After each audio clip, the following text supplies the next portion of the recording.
Alright guys, we got the lower receiver assembled, and we were going to take off that sling plate, but it just won't work on the mil-spec buffer tube. So, sorry guys, what we're going to do is put the castle nut on, and that's just typical American righty-tighty, lefty-loosey. We'll run it all the way to the back.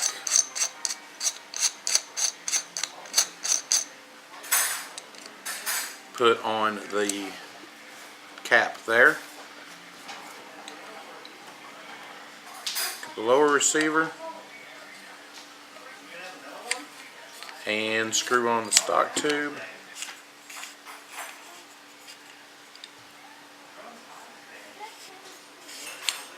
And we want to bring that flush with the rear here. Bring it flush. Lock it down with the castle nut. And with the lack of the armorer's wrench right now, I'm going to lay this on my lap back here. Use the screwdriver armorer's wrench. Okay.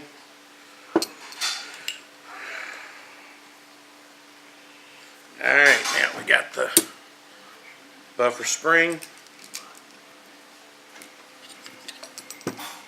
Slide that down. And it locks in behind that buffer catch that we talked about. Then we take our butt stock. This is the LE stock. Pull down on the lug. And voila. Voila. There it is in level 1. Okay, so we got all that stuff on there. The lower receiver is built. And let me clean up my tools here and get my upper assembly and everything together, and we'll start building that. Alright guys, at the risk of being lazy, I went ahead, I figured that you guys would know how to put on the stock and everything, but I realize that some don't. When you put this stock on, you want to pull up all the way, slide it on, and then on the back side, it'll snap into position. It's pretty much idiot proof.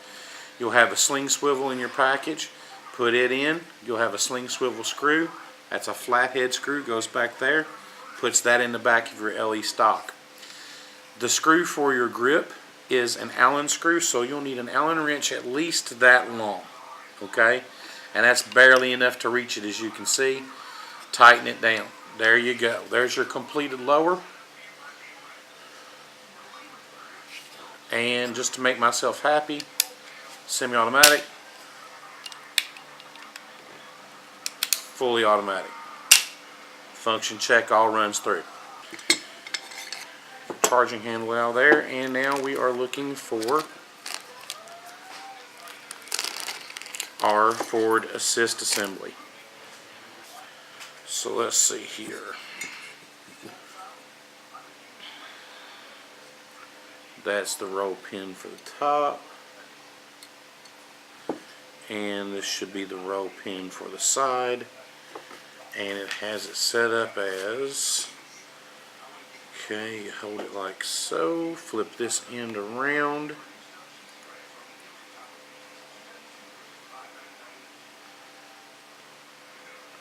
To where they're lined up. Now where's that spring go? Aha. Alright, down inside here, I don't know if you can see it, there's a little hole right there. This little tiny spring goes down in that hole. Let me get my tweezers.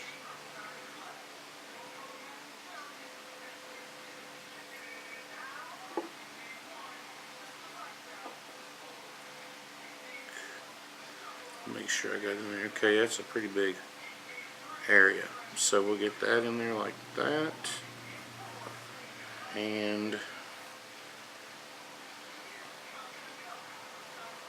put that in on the spring. Push that system in. Line up the hole.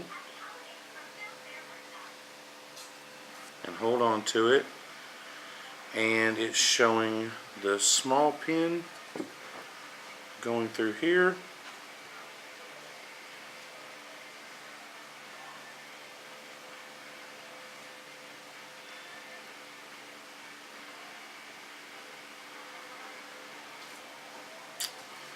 We're going to have to get this started before we do anything else. Looks like.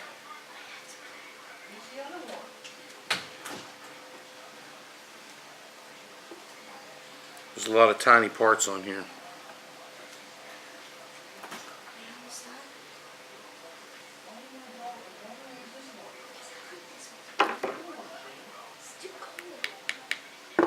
Alright, you want to make sure you got a hammer. Somebody help you hold this piece down, this upper receiver. Alright, you see right here, this piece needs to sit in here. There's an indent inside this side for a hole for the spring to sit in, and this will be the spring, right, to make this handle spring in and out. This is your forward assist.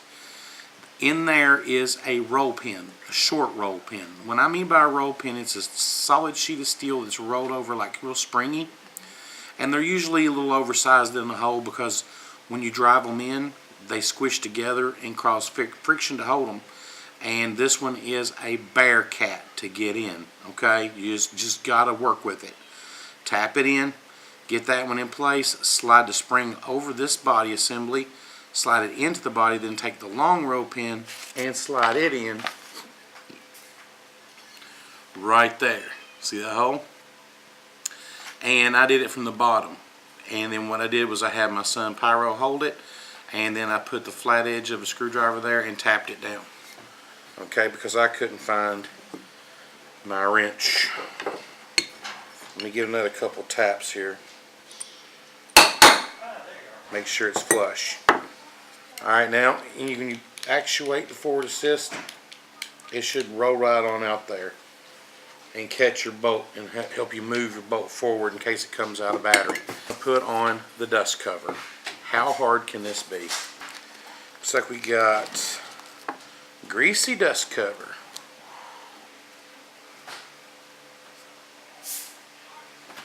This sucker is nasty.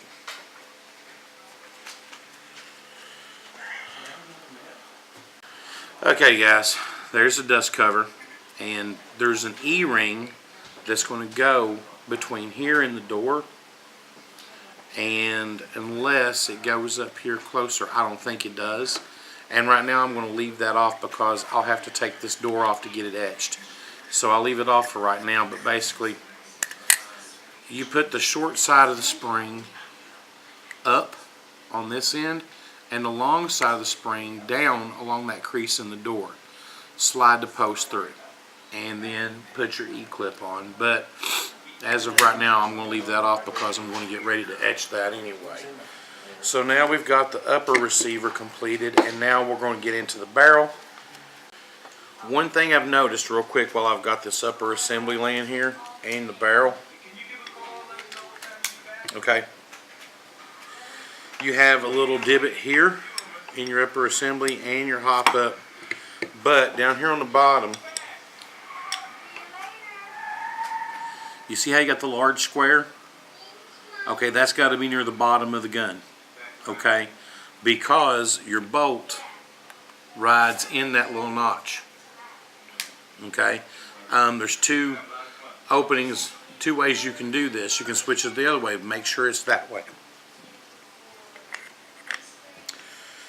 Now we're going to put the barrel on here with the hop up installed. Then we're going to go in here and get our delta ring. Alright guys, I'm running out of space on this card. Let me go over this real quick. You can follow the manual to a T on the delta ring and the outer barrel, inner barrel assembly. You put in this first piece here with the teeth, goes in this outer ring first.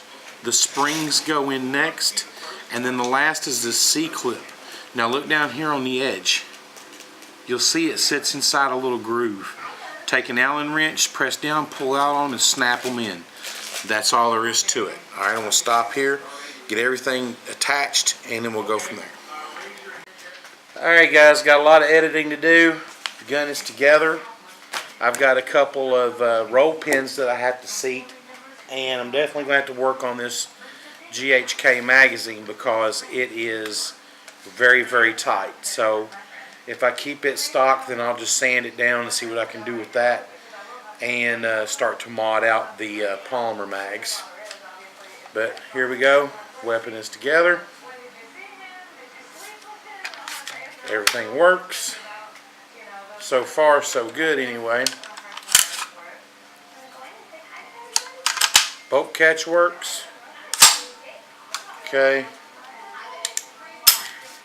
And the trigger mechanism, everything works. And it's very, very lightweight. And I think it has a lot to do with the receiver being aluminum, and the lightweight of the nylon really lightens it up a lot too. You want to do a comparison? The looks good, and I'm very thankful for it and very happy to have it. And I'll get this magazine and everything modded out, and then get a shooting test and a chronograph up of it, and go from there. So thanks for watching. Thanks for sticking with me. I hope this video helped you out. It'll all work out in the editing. I hope I can get it pieced together where it is helpful.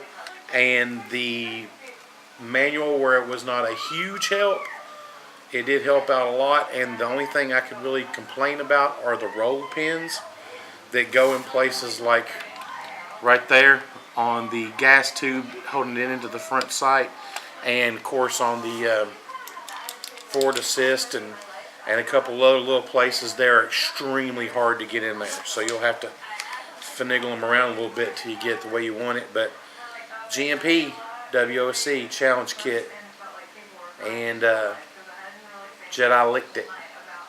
It's a Jedi weapon, not as clumsy or random as a blaster, for a more civilized age. Thanks for watching.